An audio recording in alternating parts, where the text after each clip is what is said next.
In this morning's Health Watch, spring allergy alert. More than 60 million Americans suffer with allergies, and as spring arrives officially tomorrow, 1:32, I believe, they'll begin the annual rites of the itchy eyes, the red noses, the joys. Jennifer Ashton is here with the newest research to help you fight all those seasonal allergies. We need a good doctor to help us with this one. I suffer from it myself. It is so tough on people, and there have actually been some allergy experts who say global warming may be making it worse, and it may be extending the allergy season.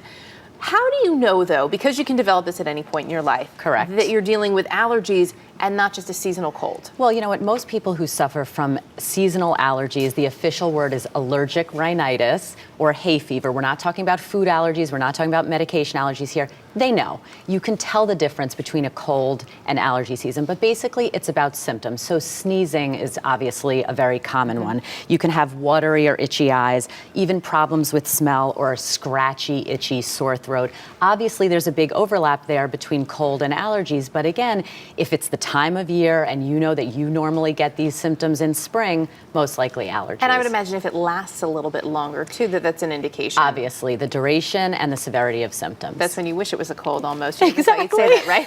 That's right. So when you are suffering from allergies, because let's be honest, it is suffering when you're dealing with them. It's horrible. How do you treat them? What's the best and most effective way?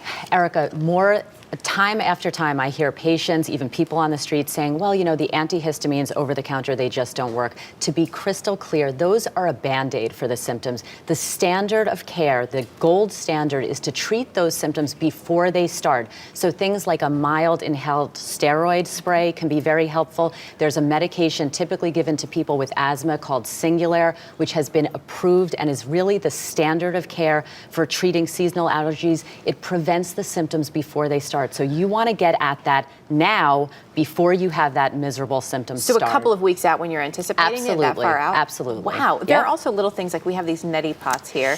My parents swear by the these. neti pot. I love this, okay? This is one of those things, very low risk if done in moderation, potentially a benefit, you know, to kind of flush out the pollen that's in your nose. Again, this is something that you can do very easily. You can buy them at any store pretty much and use that. But to be clear, this is not going to make a huge difference, right? This is a nice alternative or complementary remedy. People also say, you know, remove any of that allergy before you come in the house. So take off your shoes, take off your clothes. Right. Now, these are key tips for clothes, people to know. Your jacket. And again, strip down. Such a Friday, my goodness.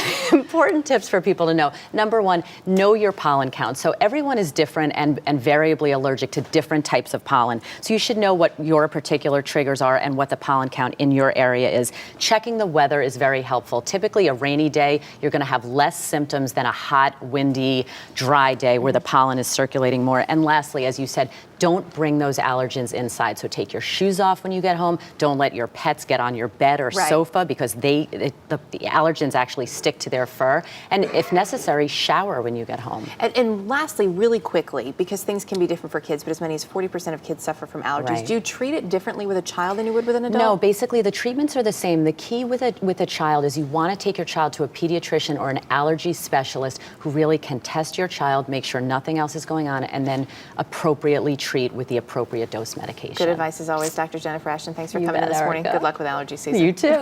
Thanks. A lot happens early on The Early Show, weekday mornings on CBS.